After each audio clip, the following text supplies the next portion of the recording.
Jake pulled his old pickup truck into the last available parking spot outside Billionaire Coffee House. The engine made that familiar coughing sound it had been making for the past 3 months, but he couldn't afford to get it fixed right now. He sat there for a moment, staring at the steering wheel, trying to push away the memory of yesterday's conversation with his boss. "I'm sorry, Jake. The project got canceled. We have to let you go." Those words kept playing in his head like a broken record. After 4 years of showing up early, staying late, and never missing a day, he was out of work, again. At 31 years old, he felt like he was constantly starting over, and it was getting harder each time. He checked his phone one more time, hoping maybe there would be a missed call about a job interview, but the screen was empty, except for a text from his mom asking if he remembered to take his vitamins. He smiled despite everything. She still worried about him like he was 12 years old. The morning air was crisp as he walked toward the coffee shop. This place had become his routine over the past 2 years. Every weekday at 7:15, he would grab a medium black coffee and a blueberry muffin, then drive to whatever construction site he was working on. The baristas knew him by name, knew his order, and always had his coffee ready by the time he reached the counter. But today was different. Today he was unemployed, and that medium coffee and muffin would cost him almost $8. $8 he really couldn't afford to spend. He had done the math last night, sitting at his kitchen table with all his bills spread out in front of him. After rent, utilities, groceries, and his mom's prescription medications, he had maybe $50 left for the next 2 weeks. Maybe less. Still, he pushed open the glass door, hearing the familiar chime that announced his arrival. The smell of freshly ground coffee beans and warm pastries hit him immediately, making his stomach growl. He had skipped breakfast trying to save money. "Morning, Jake," called out Tommy, the young barista behind the counter. "The usual?" Jake paused, looking up at the menu board even though he had memorized every item months ago. "Just the coffee today, Tommy. Medium black." Tommy nodded and turned to start the coffee machine. The familiar sounds of grinding beans and steaming milk filled the air, mixed with quiet conversations from other customers and soft jazz music playing overhead. Jake looked around the coffee shop, taking in details he never really noticed before. The walls were covered with local artwork, and there were small potted plants on every table. Students sat hunched over laptops, business people scrolled through their phones, and an elderly couple shared a newspaper by the window. He pulled out his wallet and counted his cash. $23. He could afford the coffee, but it would mean eating peanut butter sandwiches for lunch for the next few days. It was a small sacrifice, but somehow this coffee felt important, like holding on to this one piece of normal routine would help him get through whatever came next. Behind him, the door chimed again. Jake didn't turn around, but he could hear someone joining the line. Then another person and another. The morning rush was starting. "1 medium black coffee," Tommy announced, sliding the paper cup across the counter. "Thanks," Jake said, handing over $3 and leaving a $1 tip, just like always. Tommy deserved it. The kid was working his way through college and always remembered everyone's order. As Jake turned to leave, he nearly bumped into the woman standing behind him in line. "Sorry," he mumbled, stepping aside. She looked to be in her early 40s, wearing faded jeans and an old gray sweater that had seen better days. Her dark hair was pulled back in a simple ponytail, and she wasn't wearing any makeup. She looked tired, like she had been up all night. But she gave him a quick smile. "No problem," she said softly. Jake was about to head for the door when he heard her. "Place her order. I'll have a large oat milk cortado, with an extra shot and vanilla syrup." "Please." Tommy nodded and got to work. Jake recognized the order. It was one of the expensive drinks on the menu. He remembered looking at those fancy coffee options when he first started coming here. But at $6.50 each, they were way out of his budget. He was almost to the door when he heard Tommy's voice again. "That'll be $6.50. Jake heard the woman digging through her purse, then the sound of a credit card being handed over. He pushed open the door, feeling the cool morning air on his face, but something made him pause. "I'm sorry, ma'am, but your card was declined." Jake turned around, still holding the door open. The woman looked confused, checking her card like it might give her some answers. "Could you try it again? Maybe the machine—" "Sure, let me run it one more time." The coffee shop had gotten busier in just those few minutes. There were now 5 people in line behind the woman, and Jake could see them starting to check their watches and shift impatiently. The woman's face was turning red, and she was frantically digging through her purse again. I'm sorry, it's still being declined. Do you have another card? Let me check. The woman's voice was getting quieter, more embarrassed. She pulled out another card and handed it over with shaking hands.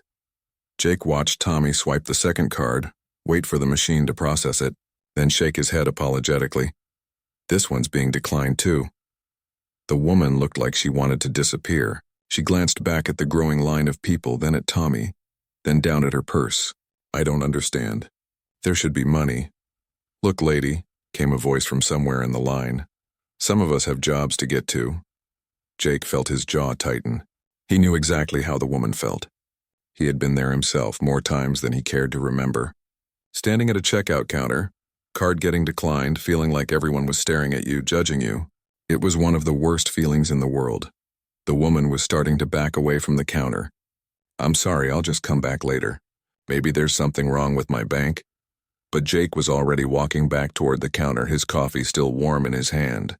He reached into his back pocket and pulled out his wallet, extracting a crumpled $10 bill. It was money he couldn't really afford to spend, money he needed for gas or groceries, but something inside him wouldn't let him walk away. Hey, he said, stepping up beside the woman. Don't worry about it. I've got this. The woman looked at him with wide eyes. Oh no, I couldn't. You don't have to. It's okay, Jake said, handing the 10 to Tommy. We've all been there, right? Besides, nobody should have to start their day without coffee. Tommy took the money and smiled. Thanks, Jake. One large oat milk cortado with an extra shot and vanilla syrup coming right up. The woman stared at Jake like he had just performed some kind of miracle. I can't believe you just did that. You don't even know me. Jake shrugged, taking a sip of his coffee. Coffee's important. Plus, you look like you've had a rough morning already. As they waited for her drink, Jake noticed she kept glancing at him, like she was trying to figure something out. When Tommy handed over her cortado, she turned to Jake one more time. What's your name? I have to find a way to pay you back for this. Jake, he said simply. And don't worry about paying me back. Just maybe help someone else out when you get the chance, you know? Pay it forward? She smiled then, the first genuine smile he had seen from her. I'm Maya, and I promise I won't forget this. They walked toward the door together, and Jake held it open for her. Outside, they paused for a moment on the sidewalk. Are you sure there's nothing I can do? Maya asked. This is really bothering me. Jake laughed. Look, it was $6.50 for coffee, not a car payment. Really, don't worry about it. He checked his watch. I should get going. Job interviews wait for no one. Maya watched him walk toward his old pickup truck, and something in her expression changed. But Jake didn't notice. He was already thinking about the day ahead, about phone calls to make and applications to fill out. He had no idea that his simple act of kindness had just changed both of their lives forever. The silence stretched on for what felt like forever. Maya stood frozen at the counter, her second declined card still in her hand, while Tommy the barista looked between her and the growing line of increasingly impatient customers. Jake could feel the tension in the room building like pressure in a balloon ready to pop. Maybe try calling your bank? Tommy suggested quietly, trying to be helpful. He was clearly uncomfortable with the situation, probably dealing with declined cards multiple times a day, but never quite knowing what to say. Maya fumbled for her phone with trembling fingers. Yes, maybe I should call them. But even as she said it, Jake could see the doubt in her eyes. This wasn't the look of someone who was confused about their bank balance. This was the look of someone who knew exactly what was happening and was desperately hoping for a different outcome. Behind them, the morning rush was in full swing. A man in an expensive suit tapped his foot loudly, checking his gold watch every few seconds. A woman with perfectly styled hair and designer clothes sighed dramatically, making sure everyone could hear her frustration. The college student seemed more patient, probably understanding financial struggles better than the business crowd. Seriously? Came another voice from the line. Some of us have real jobs to get to. Jake felt his stomach twist. He knew that voice, that tone. It was the same way people talked when they thought someone was beneath them, when they forgot that everyone was just trying to get through their day the best they could. He had heard it directed at him plenty of times over the years. Maya's face flushed deeper red. She took a step back from the counter, bumping slightly into the person behind her. I'm so sorry, she whispered. I'll come back later. Maybe after I sort this out with the bank. Ma'am, we can hold your drink for a few minutes if you want to make a quick call, Tommy offered, but Jake could tell by Maya's expression that she just wanted to escape. The suited man scoffed. Great, so now we're all going to wait while she figures out her finances? This is ridiculous, that was it. Jake felt something snap inside him. Not anger exactly, but a kind of protective instinct he didn't even know he had. He thought about all the times he had stood in similar situations, counting coins for gas, calculating whether he could afford lunch, feeling the judgment of strangers who had no idea what his life was like. Before he could talk himself out of it, Jake stepped forward. His heart was beating fast and he could feel all eyes in the coffee shop turning toward him. He pulled out his wallet knowing he was about to spend money he really needed, but somehow not caring. Hey, he said to Maya, his voice gentle but clear enough for everyone to hear. Don't worry about it. I've got this covered. Maya turned to look at him, her eyes wide with surprise and something that looked like relief mixed with embarrassment. Oh no, you don't have to do that. I couldn't possibly. It's really okay, Jake said, pulling out his $10 bill. The paper was soft and worn from being folded and unfolded so many times. We've all been there, right? Cards act up sometimes. He handed the money to Tommy, who smiled and nodded approvingly. One large oat milk cortado with an extra shot and vanilla syrup, Tommy confirmed, already moving toward the espresso machine. The coffee shop seemed to exhale collectively. The tension that had been building dissipated as people realized the situation was resolved. Some customers went back to their phones. Others struck up quiet conversations. The suited man muttered something under his breath but stopped complaining. Maya stared at Jake like she couldn't quite believe what had just happened. You don't even know me, she said quietly. Why would you do this? Jake shrugged, taking a sip of his coffee. The warmth felt good in his hands. I don't know. Just seemed like the right thing to do. Nobody should have their day ruined over coffee, you know? But this is your money. You were just here buying your own coffee? It's $6.50, Jake said with a small laugh. I'm not going to go broke over $6.50. Well, not more broke than I already am anyway. Maya's expression changed at that. She studied his face more carefully, noticing details she had missed before. His jeans were clean but faded, with small stains that suggested physical work. His hands were rough and calloused. His shoes were well maintained but clearly old. This wasn't someone who had money to throw around. You're sure about this? She asked one more time. Completely sure. They stood together waiting for her drink, and Jake found himself curious about this woman who had gotten so flustered over a declined card. She didn't look homeless or desperate. Her clothes were simple but clean. She carried a decent purse. There was something about her that didn't quite add up, but he pushed the thought away. Everyone had bad days.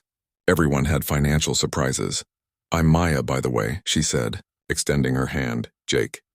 He shook her hand, noticing her grip was firm and confident despite how rattled she had seemed moments before. Jake, I need to find a way to pay you back for this. Can I get your number or email or something? Jake waved his hand dismissively. Don't worry about it, seriously. Just maybe help someone else out when you get the chance. Pay it forward, you know? That's how these things should work.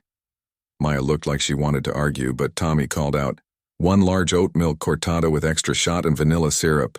She accepted the drink gratefully, wrapping both hands around the warm cup. This smells amazing. Thank you so much, Tommy. Thank Jake, Tommy said with a grin. He's the hero today.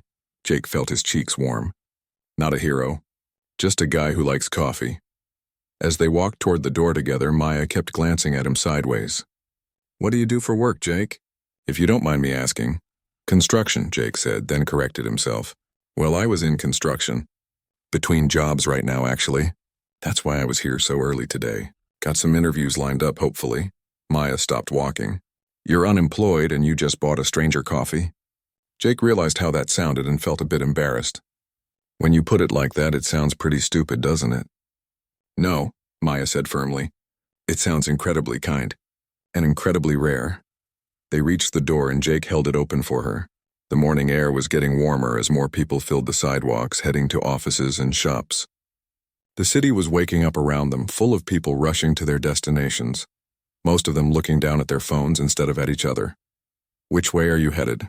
Maya asked. Jake pointed down the street. My truck's right there. Gotta get home and make some phone calls. Maybe send out a few more resumes. Construction work is tough to find right now.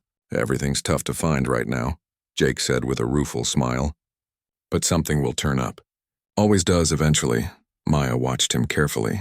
You seem pretty optimistic for someone who just lost his job. What's the alternative? Sit around feeling sorry for myself? That doesn't pay the bills or find new work. Jake shifted his coffee to his other hand. Besides, there are people way worse off than me. I've got a roof over my head, food in the fridge, and apparently enough money to buy coffee for strangers. That's more than a lot of people have. For a moment, Maya looked like she wanted to say something important, but she just nodded. You're right. That's a good way to look at it. What about you? What do you do? Maya hesitated for just a second. I work in business. Nothing too exciting. Lots of meetings and paperwork. They reached Jake's pickup truck and he fished his keys out of his pocket. The truck looked even more beat up next to the shiny cars parked around it. But Jake had stopped being embarrassed about things like that a long time ago. Well, Maya, I hope your day gets better from here, he said, opening the driver's door. Jake, wait. Maya reached into her purse and pulled out a business card. I know you said not to worry about paying you back, but I'd really like to. Can I at least give you my contact information? Jake looked at the card. It was simple and white with just her name and a phone number. No company name or title. You really don't have to. I know I don't have to. I want to. Please. Something in her voice made him take the card. Okay, but I'm not going to call asking for money or anything. Maya smiled. I know you won't. That's exactly why I want you to have it. Jake tucked the card into his wallet and climbed into his truck. As he started the engine, which coughed and wheezed to life, he saw Maya still standing on the sidewalk watching him. He waved goodbye and pulled out into traffic. In his rearview mirror, he watched Maya pull out her phone and make a call. She was still standing there talking, animatedly when he turned the corner and lost sight of her. Jake had no idea that the simple act of buying a cup of coffee had just set in motion a chain of events that would change his life forever. Maya stood on the sidewalk, watching Jake's old pickup truck disappear around the corner, the engine's rough sound fading into the morning traffic. She pulled out her phone and dialed a number she knew by heart. David, it's me, she said when her assistant answered. Cancel everything for the next 2 hours. I need some time to think. But Ms. Chen, you have the board meeting at 10 and the investors are flying in from Tokyo. Move the board meeting to this afternoon. Tell the Tokyo group we'll video call them at 2 instead of meeting in person. Something important just happened. She ended the call and walked slowly down the street, sipping the coffee that Jake had bought her. The oat milk cortado was perfect. Exactly what she needed, but it tasted different somehow. Maybe because of the story behind it. Maybe because for the first time in months, someone had done something kind for her without knowing who she really was. Maya Chen was worth $3.2 billion. She owned a tech company that employed over 15,000 people across 12 countries. Her face had been on the cover of Forbes magazine twice, and Time had named her one of the most influential people under 50. She lived in a penthouse apartment that cost more than most people would make in their entire lives. And she hadn't looked at a price tag when shopping in over a decade. But for the past month, she had been doing something that would have shocked anyone who knew her. She had been pretending to be poor. It started with an article she read about loneliness in big cities. The researcher talked about how people were becoming more disconnected, more selfish, less likely to help strangers. Maya had dismissed it at first. Of course people were selfish. That's how business worked. That's how you got ahead in life. You looked out for yourself, made smart decisions, and didn't waste time on things that didn't benefit you. But the article stuck with her. Late at night in her empty apartment, surrounded by expensive art and furniture that impressed visitors but brought her no joy, she started thinking about her own life. When was the last time someone had been genuinely kind to her? When was the last time she had been genuinely kind to someone else? The questions bothered her more than she wanted to admit. So she decided to find out for herself if kindness still existed in the world. For 4 weeks, Maya had been conducting her own personal experiment. She would dress in old clothes, go to different neighborhoods, and put herself in situations where she needed help. Small things, like pretending her car broke down, dropping groceries, and acting like she couldn't carry them all, or having her credit cards declined at checkout counters. The results had been depressing. In 23 attempts, only 3 people had offered to help. 2 of them clearly expected something in return. A man who helped her carry groceries asked for her phone number 3 times and got angry when she said no. A woman who offered to give her a ride spent the entire trip talking about her pyramid scheme business opportunity. Maya had started to believe the article was right. People really were becoming more selfish, more disconnected. She was planning to end the experiment after one more week and go back to her regular life of board meetings and business deals. Then she met Jake. She walked another block, thinking about everything that had just happened. Jake didn't just help her pay for coffee. He did it in a way that preserved her dignity. He didn't make a big show of it or draw attention to himself. He didn't lecture her about managing money better or ask uncomfortable questions about why her cards were declined. And when she tried to give him her contact information so she could pay him back, he almost refused. He genuinely didn't want anything in return. In a world where everything was a transaction, where people always had an angle, Jake had simply been kind because it was the right thing to do. Maya found herself at a small park a few blocks from the coffee shop. She sat on a bench and pulled out her phone again, this time calling her head of security. "Rodriguez, I need you to do a background check on someone. His name is Jake. Actually, I only have his first name.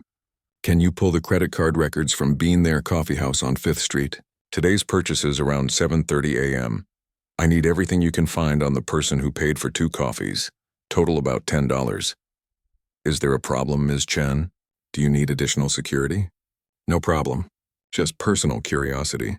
And Rodriguez, be discreet about this. I don't want him to know he's being investigated." "Understood. I'll have a report for you by this afternoon." Maya ended the call and sat back on the bench watching people walk by. Everyone seemed to be in such a hurry, focused on their phones, earbuds in, creating barriers between themselves and the world around them.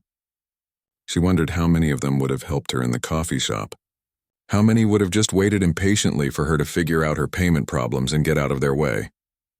Her phone buzzed with a text from David, her assistant. Board meeting moved to 2 p.m. Tokyo call confirmed for 4 p.m. Also, the mayor's office called about the charity gala next month. They need final confirmation on your donation amount. The charity gala. Maya had almost forgotten about it. Every year, the city's wealthy elite gathered to pat themselves on the back for their charitable giving. Maya usually wrote a check for $1 million, had her picture taken with the mayor, and called it a day.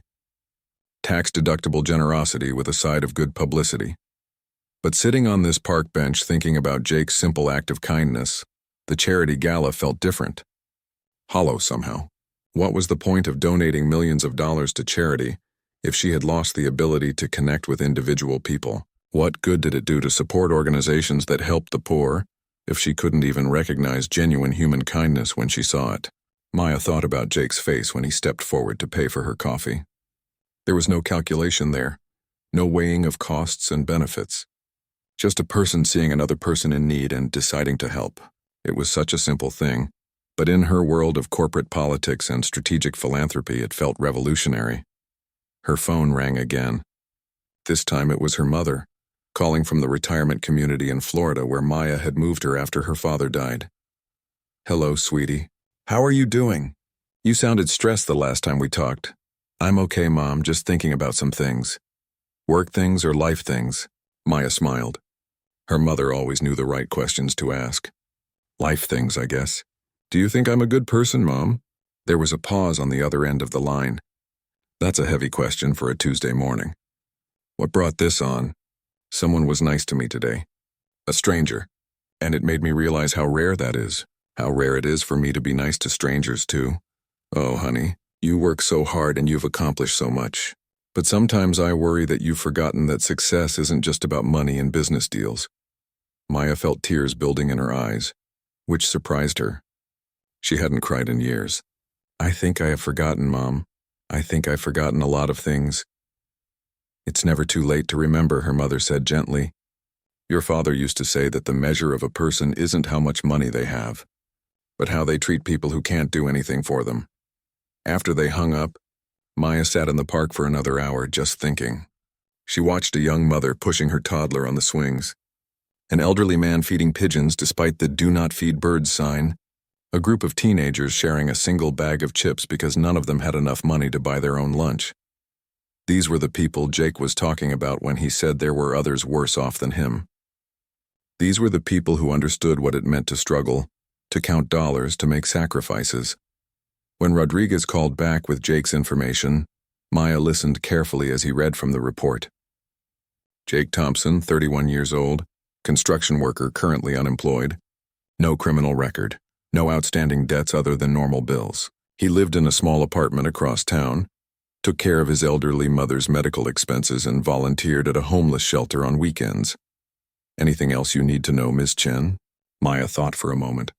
Yes, find out everything you can about his work history, his skills, his references. And Rodriguez? I want this information because I'm thinking about offering him a job, not because I'm investigating him for anything bad. Understood. I'll have a complete employment profile ready by tomorrow morning. As Maya finally got up from the park bench and started walking back toward her office building, she had already decided what she was going to do. Jake's kindness had reminded her of something she had lost along the way to building her business empire. And now she was going to find a way to pay him back in a way that would change both of their lives. But first, she needed to make sure she did it right. Jake deserved more than just money. He deserved an opportunity that would match his character, something that would let him help other people the way he had helped her. Maya smiled as she walked, already forming a plan. For the first time in months, she felt genuinely excited about something that had nothing to do with profit margins or market shares. She was going to find a way to turn one man's simple act of kindness into something that would ripple outward, affecting countless other lives. The experiment was over. Now the real work was about to begin. Maya stared at the investigation report on her desk, reading it for the third time. The more she learned about Jake Thompson, the more impressed she became. And the more she realized how perfectly her coffee shop experiment had worked. According to Rodriguez's research, Jake had been laid off from Morrison Construction 3 weeks ago, when their biggest client canceled a major project. Before that, he had worked there for 4 years without missing a single day. His supervisor's comments in his file were glowing. Hardworking, reliable, always willing to help newer guys learn the ropes. But what really caught Maya's attention were the details about his personal life. Every month for the past 2 years, Jake had been sending $300 to Sunset Manor Assisted Living, where his mother lived. The payments were always on time, even when it meant Jake ate ramen noodles for dinner and walked to work instead of driving to save on gas. He could have put her in a state facility for free, Rodriguez had noted in his report. But he chose to pay for a private place with better care. The staff there says he visits every Sunday and brings her favorite cookies from a bakery across town. Maya picked up her phone and called Rodriguez. Tell me more about the volunteer work. Every Saturday for the past year and a half, he's been helping at Haven House downtown. It's a homeless shelter and food kitchen. I talked to the director there, a woman named Helen Martinez.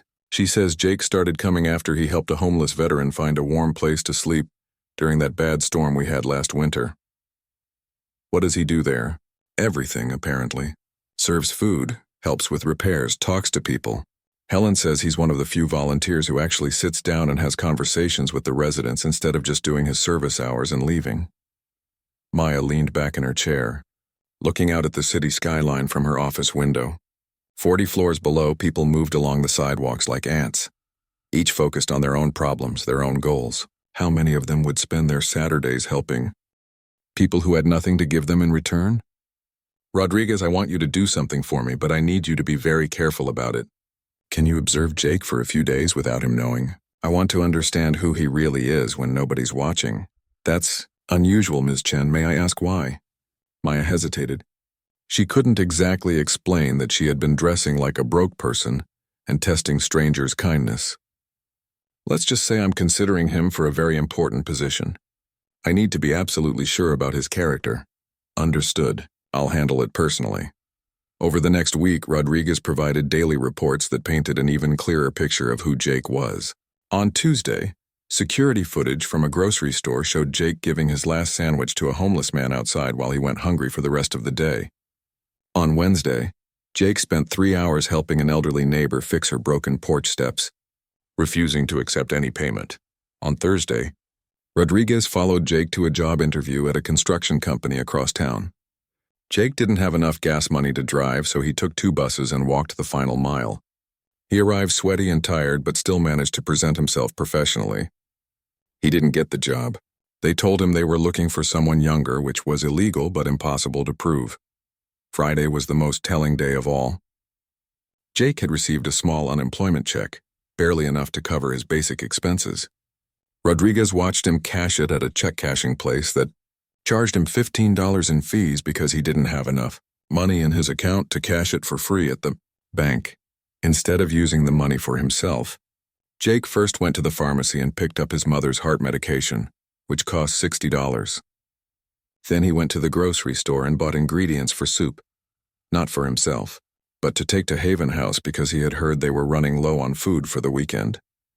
Maya read Rodriguez's report sitting in her car outside Haven House on Saturday morning. She had driven there herself, wanting to see Jake in action with her own eyes. She wore sunglasses and a baseball cap, sitting far enough away that he wouldn't recognize her but close enough to watch. What she saw amazed her. Jake arrived exactly on time, carrying 2 large containers of homemade soup. He didn't just drop them off and leave. He rolled up his sleeves and got to work. Maya watched him help set up tables, organize donations that had come in during the week, and talk to each person who came through the food line like they were old friends. There was an elderly woman who seemed confused and agitated. Maya watched Jake sit with her patiently, helping her eat her meal slowly while talking to her in a calm, gentle voice. When a young mother came in with 2 small children, Jake made sure they got extra portions and found coloring books for the kids to keep them occupied. But what struck Maya most was how Jake interacted with a group of teenage boys who clearly didn't want to be there. Instead of ignoring them or treating them like troublemakers, Jake started talking to them about construction work, asking if any of them were interested in learning a trade. By the end of the morning, he had exchanged phone numbers with 2 of them and promised to help them apply for apprenticeship programs. He does this every week, Helen Martinez told Maya when she introduced herself as a potential donor. Jake is special. Most volunteers come here to feel good about themselves. Jake comes here because he genuinely cares about people. How did he start volunteering here? Helen smiled. Last winter, during that terrible storm, he found a homeless veteran nearly frozen in an alley.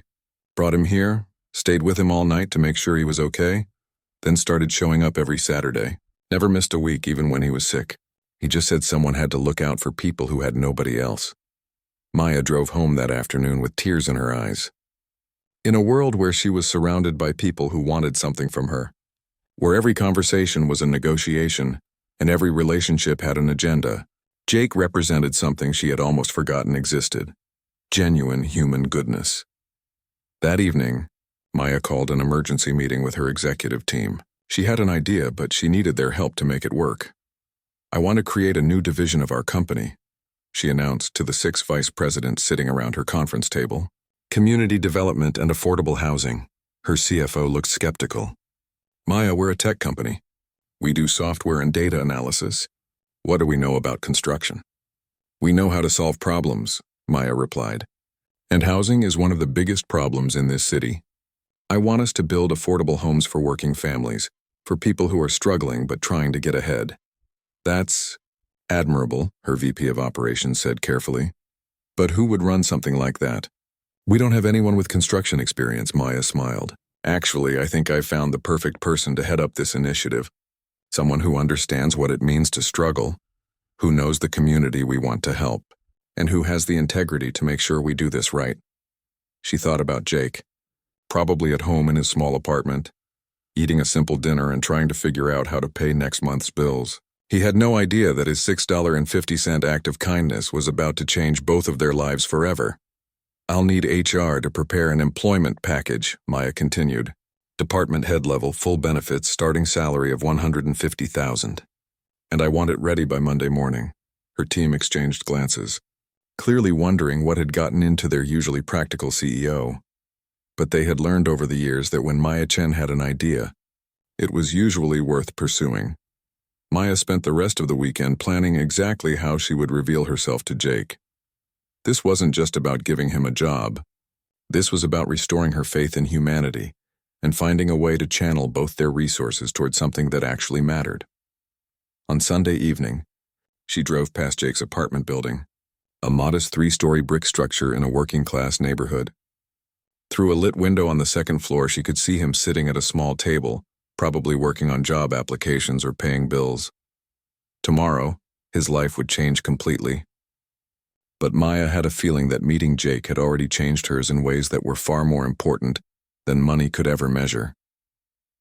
Jake was sitting at his small kitchen table, laptop open, filling out his 7th job application of the day when his phone rang. The number wasn't in his contacts, but he answered anyway. These days, any phone call could be a potential job opportunity. Hello, is this Jake Thompson? Yes, this is Jake. Hi Jake, this is Patricia Williams from Chen Industries. We'd like to invite you for an interview for a position in our new community development department. Would you be available tomorrow morning at 10? Jake nearly dropped his phone. Chen Industries was one of the biggest companies in the city. Everyone knew about them. Their headquarters was in that gleaming glass building downtown that he passed every time he took the bus to job interviews. I'm sorry, but I think there might be some mistake. I never applied to Chen Industries. I'm in construction, not tech. No mistake, Mr. Thompson. We've been reviewing candidates for a new position and your name came highly recommended. This isn't a traditional tech role. We're expanding into community development and affordable housing projects. Jake's mind was racing. Who recommended me? I mean, I appreciate the opportunity, but I'm just trying to understand how you got my name. I'm not able to share those details over the phone, but I can assure you this is a legitimate opportunity. Are you interested in learning more? Jake looked around his tiny apartment, at the stack of unpaid bills on the counter, at the nearly empty refrigerator. Yes, absolutely. I'll be there. Excellent. Please bring any references or work samples you might have. The address is 1500 Commerce Plaza, 40th floor. Ask for Ms. Chen at the reception desk. After hanging up, Jake sat in stunned silence. Chen Industries wanted to interview him. This had to be some kind of miracle. He spent the rest of the evening researching the company, printing out his resume on the last few sheets of paper he had, and trying to figure out what to wear to interview at a billion-dollar corporation. The next morning, Jake stood outside the towering glass building, looking up at its reflective surface that seemed to stretch endlessly into the sky.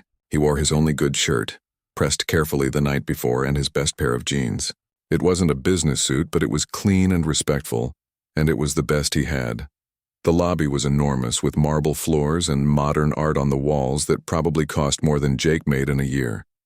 He approached the reception desk, feeling completely out of place. I'm here for an interview with Ms. Chen, Jake Thompson. The receptionist smiled warmly. Of course, Mr. Thompson. Please take the elevator to the 40th floor. Ms. Chen is expecting you. The elevator ride felt like it lasted forever. Jake watched the floor numbers climb, 20, 25, 30. He had never been this high up in a building before. When the doors finally opened on the 40th floor, he stepped into a corridor lined with floor-to-ceiling windows that offered an incredible view of the city. A woman in a professional suit greeted him. Mr. Thompson? I'm Patricia Williams, Ms. Chen's assistant. Please follow me. They walked down a hallway past conference rooms and offices where people in expensive suits were having important-looking meetings. Jake felt more nervous with each step. What was he doing here? This was crazy. He was a construction worker, not a corporate executive. Patricia stopped outside a large office door. Ms. Chen will see you now. Good luck. Jake knocked and heard a voice call. Come in. He opened the door and stepped into the most impressive office he had ever seen. The entire far wall was made of glass, offering a panoramic view of the city. The desk was massive, made of what looked like polished wood, and behind it sat a woman with her back to him, looking out at the view. Please, have a seat, the woman said without turning around. I'll be right with you. Jake sat down in one of the leather chairs in front of the desk, trying not to think about how much it probably cost. His hands were sweating and he wiped them discreetly on his jeans. Tell me, Mr. Thompson, the woman said, still facing the window. What do you think is the most important quality a person can have? It was an unusual interview question, but Jake thought about it seriously. I guess kindness. I mean, you can teach someone skills, but you can't really teach them to care about other people. The woman was quiet for a moment. That's an interesting answer. Why kindness? Because there's enough hardship in the world already. If we're not looking out for each other, then what's the point of any of it? Money comes and goes, jobs come and go, but how you treat people, that's what really matters. Even when you're struggling yourself. Jake thought about his empty bank account, his unpaid bills, his constant worry about making ends meet. Especially when you're struggling, that's when you understand what other people are going through. The woman slowly turned around in her chair and Jake felt his heart stop. Sitting behind the massive desk was Maya, the woman from the coffee shop, the woman whose coffee he had bought when her card was declined. "Hello, Jake," she said with a gentle smile. Jake stared at her, his mouth opening and closing like a fish out of water. "Maya, what? How? I don't understand." "I think I owe you an explanation," Maya said, standing up and walking around the desk, "and a proper introduction. My name is Maya Chen. I'm the CEO and founder of Chen Industries." Jake looked around the office, then back at Maya, trying to process what was happening. You're the Maya Chen? The billionaire? Guilty as charged, but in the coffee shop your card was declined. You looked like someone who was struggling financially." Maya sat down in the chair next to Jake instead of behind her imposing desk. "That was intentional. For the past month, I've been conducting what you might call a social experiment. I wanted to see if genuine kindness still existed in the world." Jake shook his head, still trying to understand. "So you were testing people? Testing me?" "Not testing exactly. More like hoping that someone would prove me wrong about human nature." Maya leaned forward. "Jake, in 23 attempts over 4 weeks, only 3 people offered to help me. And you were the only one who did it without expecting anything in return." "I still don't understand why I'm here." Maya smiled. "Because that $6.50 cup of coffee taught me something I had forgotten. It reminded me what real generosity looks like, what real character looks like." She walked back to her desk and picked up a folder. "Over the past week, I've learned a lot about you, Jake Thompson. I know about your mother at Sunset Manor. I know about your volunteer work at Haven House. I know about the teenagers you're helping find apprenticeships, and the homeless veteran you saved during the storm, and the neighbor whose porch you fixed for free." Jake felt his cheeks burning. "You investigated me? I needed to be sure, because I'm about to offer you something that will change your life, and I needed to know that you're the kind of person who will use that opportunity to help others." Maya opened the folder and pulled out several documents. "I'm creating a new division of Chen Industries focused on building affordable housing for working families. People who are struggling but trying to get ahead. People like you." Jake looked at the paper she was holding, but the words seemed to blur together. "I want you to head this initiative. Jake. Full salary of $150,000 a year. Complete benefits, budget of $50 million to start. Your job would be to identify communities that need affordable housing and oversee the construction of homes that working families can actually afford." The room fell silent except for the sound of traffic far below. Jake stared at Maya, certain he was dreaming. $150,000, he whispered.